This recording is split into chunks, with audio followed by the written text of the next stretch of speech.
Hello and welcome to Brewers Daily, part of the Fan Arch Podcast Network. This episode is brought to you by Kalshi. Use promo code FANARCHBASEBALL to get $10 when you trade 10.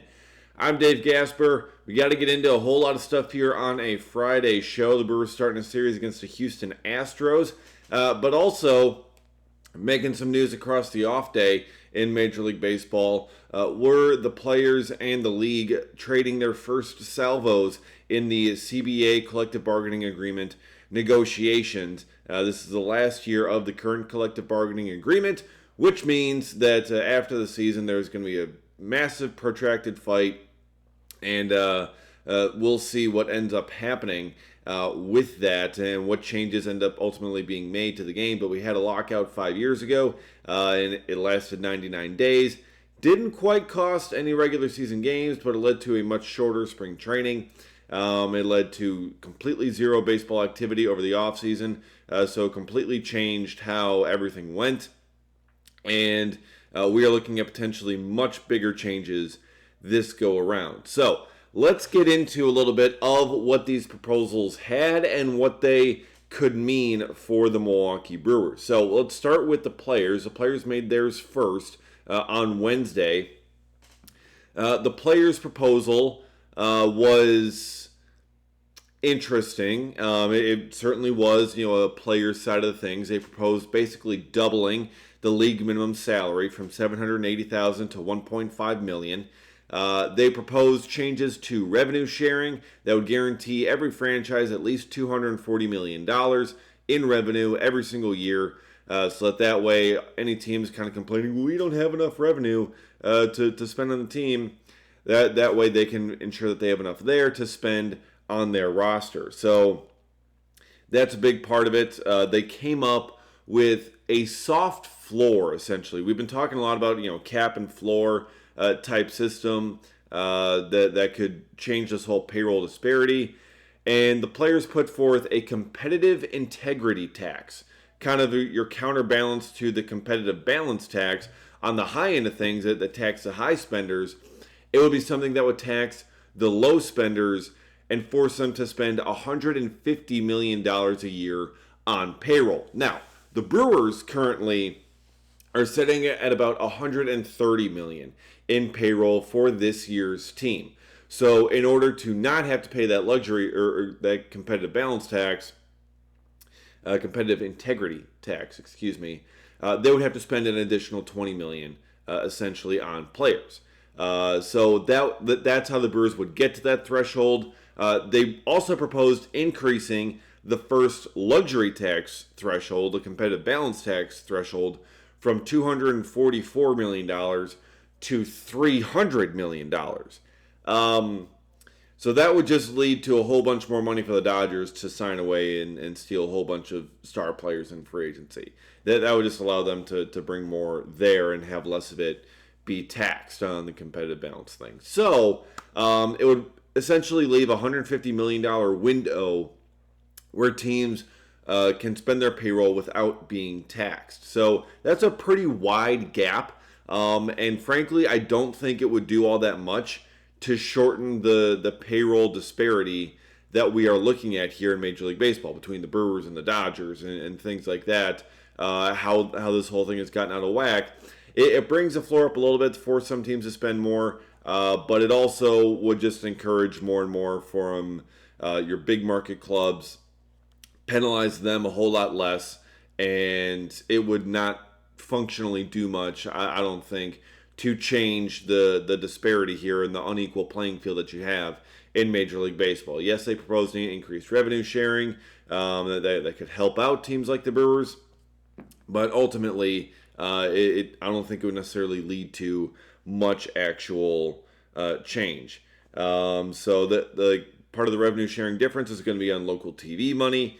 Every team contributes $50 million, and then 2/3 of whatever remains goes into a shared pool that would be distributed equally. So yeah, they also wanted to expand the pre-arb bonus pool from $50 million to $180 million.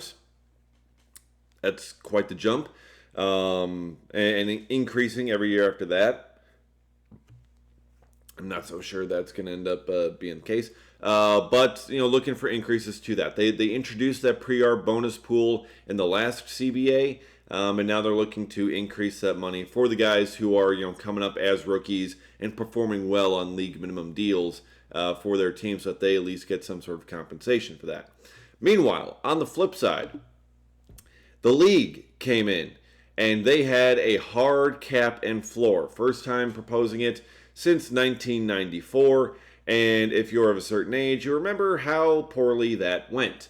If you're not of a certain age, back in 1994, the league proposed a cap. It led to the players going on strike in the middle of the season, the World Series being canceled, and a whole lot of damage and destruction was brought to Major League Baseball because of that fight in 1994. So, the owners seem unified this time around, and they seem ready to go for a cap and floor fight. And they come in with a salary cap of just over $245 million. And they come in with a floor of $171 million, just over that. Now, that does include player benefits. So in reality, the salary floor is going to be about $20 million or so. I think I saw $23 million lower. So it still kind of ends up right around that $150 million mark, with it including player benefits, in terms of functional payroll and salary being the floor there for the roster. But still, the fact that the league is initially coming in with a floor of $171 million, that by the looks of it is higher than what the players were proposing for a salary floor, I think that says quite a bit. And I do think it will lead to a salary floor measure of some kind once this is all said and done, because both sides want something like that. The league wants to put in a hard floor. The players want to put in a soft floor.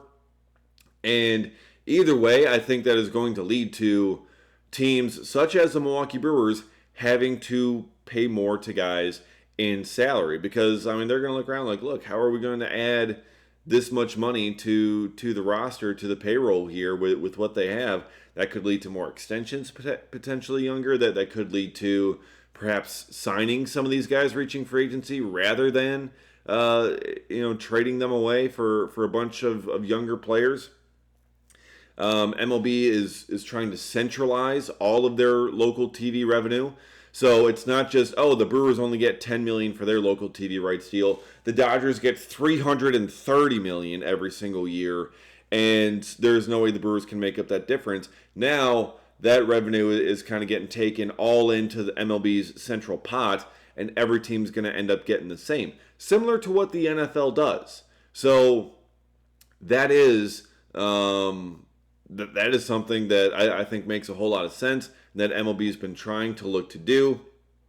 Obviously, the players, not big fans of the cap and floor system, and they spoke out against it, and they're going to be trading the jabs. And, I think ultimately, if there is going to end up being a cap and floor, they're going to have to increase that a little bit in terms of what their initial offer is, because the luxury tax currently sitting at $244, and the cap coming in at $245. Players are going to want a much bigger increase in that. They proposed luxury tax going up to $300, so there's going to have to be some upward mobility probably in that hard salary cap figure. Perhaps there will be some in the floor figure as well, because again, if that cap and floor are too far apart, it's not going to functionally do as much as everyone's hoping for that competitive balance. So they're going to have to try and find a way to tighten that up. Maybe you have it be the $171 million without benefits included for that salary. I don't know. Obviously, they're still going to get benefits. They're still going to get their health insurance, all that fun stuff. But still, it is the opening salvos here. And obviously, the two sides are going to be very far apart. This is going to take until next February, March, at the earliest before this is done, because again, it is going to take a long time for the players to come around to an idea of a cap and be open to getting it. And honestly, it's also probably going to take a lot of concessions from Major League Baseball on other areas in order to get them to agree to a cap. It's going to take reaching free agency after 5 years, almost being guaranteed. It's going to take arbitration after 2, most likely being guaranteed. So you're going to have this give and take here, but both sides have basically dug in and kind of shown their cards of where they are currently at with this situation. The fact that MLB is coming in at such a high salary floor, a higher one than the players proposed, that says quite a bit about how serious MLB is about this, and how much they know that it's going to be necessary, and also perhaps how much money that they know they have coming in. And some of those guys that have been crying poor for the last couple of years, maybe they haven't been quite as poor. But still, with the way that they're planning to share revenue more equally across the entire league, kind of similar to what the NBA, the NFL, and those kinds of leagues do. The fact that they are looking to do that, and that is in their first proposal. The fact that enough owners are on board for that, I think it does say quite a bit about how serious the owners are about making these kinds of changes. And we'll see if ultimately it leads to anything. But it is, I think there are some good starting points. I think both sides have pretty good ideas in their proposals. And it's just going to be a matter of negotiating and finding the best stuff, finding some sort of middle ground as well, and making changes as things go along. So we shall see, but these were the first salvos here in late May, and this is going to continue off and on throughout the summer, and then really kick off once we get into the off season. But we're not quite at the off season yet, because baseball season is here and now, and you can trade every single game on Kalshi. The Brewers taking on the Houston Astros here tonight, and I'm looking on Kalshi here, and again, we've been talking about this kind of all week. The Brewers by 1.5 runs, and the Brewers had done a pretty good job of taking care of business on that. Only had the 1-run victory there on Wednesday, but the Astros have been much worse than the St. Louis Cardinals this season. So, if you think the Brewers are going to be able to win by 1.5 runs over the Houston Astros, that is currently trading at 41% on Kalshi, meaning a $100 trade pays out $234 with a win. I could do so much with that right now, but I think that's certainly fair percentage there, and a lot you could certainly do with that. So on Kalshi, you're trading against peers in a live market, meaning that there's no house. And as the probability changes, you can buy in and out of your position. For a limited time, use this promo code FANARCHBASEBALL right down here and get $10 when you trade 10 KALSHI Kalshi trade on anything. Okay. Now, looking at this Brewers team, getting out of the CBA talk there and out of those weeds and things like that. Sal Frelick is having a down year, and it's kind of concerning to me a little bit, because Sal Frelick, he's not going to be a real big power hitter. We kind of knew that, despite him hitting the first home run of the season for the Brewers this year. But we are 2 months into the season. We are past Memorial Day, which is, a benchmark, in Major League Baseball. It's like, okay, you're far enough into the season, you can start to kind of make some decisions, make some assessments. It's no longer just a slow start at this point. You're over 2 months in. Now, of course, when I mentioned that to Pat Murphy, he said, yeah, for you guys. We're not worried about Memorial Day and these kinds of whatever benchmarks. We're always under construction, and we're just kind of working, getting better, things like that. So, of course, Pat Murphy's going to say it that way. But still, we're 2 months in, and Sal Frelick has a 590 OPS. He's hitting .217. He has an OPS plus of 68. These are the worst marks of his career that Sal Frelick has had. The 3 years prior to this, and he came up kind of mid-season in 2023. But even still, the lowest numbers that he's put, his lowest ever batting average in a season was .246. His lowest on-base percentage was .320. His lowest slugging was .335. And this year he's hitting .217, a .289 on base, a 301 slug. He has just 5 doubles. He has 8 total extra base hits, 5 doubles, 3 homers. That's all he's got. It's been a lot of singles, and it's been a lot of soft contact, really, and not being able to find the success at the plate. Now, Sal Frelick has been a mainstay in this lineup for the past couple of years, provides great defense out there in right field, Gold Glove defense in right field.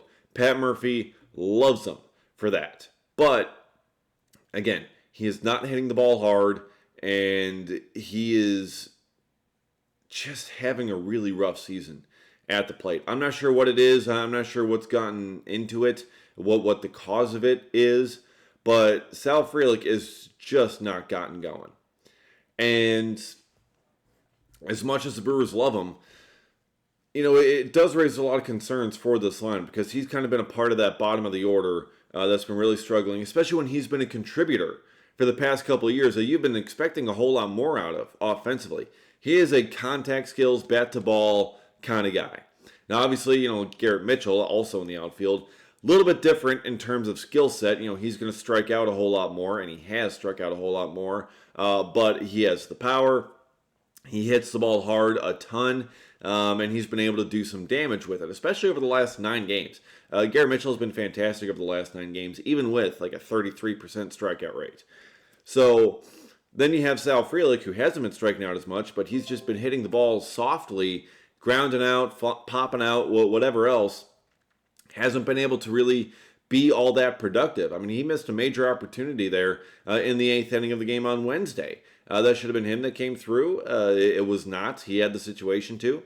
Grounded out to first, and it ended up being Christian Yelich that ends up coming through. So Sal Frelick, as much as Garrett Mitchell kind of gets piled on for the strikeouts, as much as Joey Ortiz and Luis Rengifo get piled on, and David Hamilton gets piled on for their lack of offensive production, I think we also got to look at Sal Frelick as well and his lack of production at the plate here. A 590 OPS. Frelick's never really been a super high OPS guy, but last year had a 756 OPS. That was pretty strong. That was above league average, 111 OPS plus. He was kind of buoyed by the 12 home runs that he inexplicably had with that kind of power surge last year. But still, Frelick hit 288 last year. He was a consistent hitter, getting on base all the time. And this year, that has just simply not been the case. And part of that could be luck, just with being the soft contact bat, relying on that bat to ball kind of thing. You're kind of more BABIP reliant for a guy like that, which, that can fluctuate from year to year. In terms of your batting average on balls in play. And this year it is really bad. So Sal Frelick's BABIP this year is 228, which is really low. Last year, his BABIP was 317, which, is compared to 228, it's really high, but it's also not insanely high for batting average on balls in play. His career BABIP is 298. And he's at 228 this year. So it has been really, really bad luck in that sense for Sal Frelick on BABIP, but it also hasn't been great quality of contact. That goes into it as well. As much as you can say it's luck, and for some of those instances it is. Some of those instances it's right to a guy, or he ends up making a diving great play. Mason Wynn. Sal Frelick should have had a single up the middle against the Cardinals in the 5th inning. Mason Wynn ranges over past second base on the other side, gets up, fires a dart to first base to just get Frelick in time. Most other shortstops, that's a base hit for Sal Frelick. Instead, it's an out. So you do have those instances, but it is dropped quite significantly. The quality of contact here for Sal Frelick has not been great. 5th percentile hard hit percentage, 9th percentile barrel percentage. The bat speed incredibly low, 6th percentile. The average exit velocity, 85 miles an hour, that's 6th percentile. So he has not been making the greatest contact this season, and that is leading to that low BABIP, and that is leading to the poor results at the plate for Sal. So hopefully he can get that figured out fairly soon here. And then looking ahead here to the Houston Astros series that the Brewers have coming up, Coleman Crow is going to be getting the start in this one on Friday here. And we knew Coleman Crow. I mean, he came up during the homestand when Robert Gasser, or actually when Logan Henderson got placed on the IL. But Coleman Crow has had 2 really good starts. He's looking to have a third one here. He is going against Kai Tang for the Astros, right-hander, 2.19 ERA on the season. On Saturday, it's going to be Brandon Sproat on the mound for the Crew against Peter Lambert for the Astros. Lambert, a right-hander, 3.79 ERA. And then on Sunday, your Sunday matinee, basically, I mean, big-time showing, Jacob Mizorowski is going to get the finale here against Tatsuya Imai, the right-hander for the Astros. Now, Imai has had a horrible season in his first year in Major League Baseball, coming over from Japan, but he was a big part of their combined no-hitter last time out for him, so perhaps he has figured some things out, but we shall see. And he'll be going against the fireballer Jacob Mizorowski on Sunday. So this is going to be a very fun series. The Houston Astros obviously have Yordan Alvarez as one of the most feared hitters in baseball. He is just insanely good. But yeah, you got Yordan Alvarez in the middle of that lineup. You got Isaac Paredes, who we talked about a lot as a trade candidate back in the offseason. Jeremy Pena over there, Christian Walker. But, you know, the Astros are currently sitting in 4th place in that AL West. They're 26-32, and they just haven't been as good as we've seen them in years past. Because, I mean, that roster is aging quite a bit more. Jose Altuve on the IL with an oblique strain. Carlos Correa on the IL. So, you know, 2 of their big names have not been there for that club as well. And also, they have 6 starting pitchers on the injured list. That leads to some problems there. Hunter Brown, Christian Javier, Lance McCullers.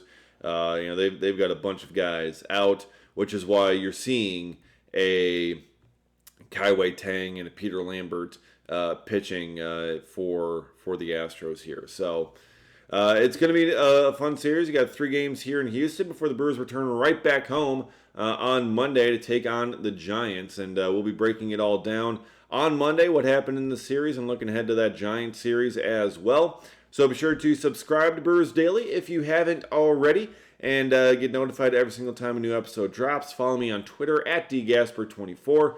Appreciate all of you watching and listening, and we'll see you again next time for another episode of Brewers Daily.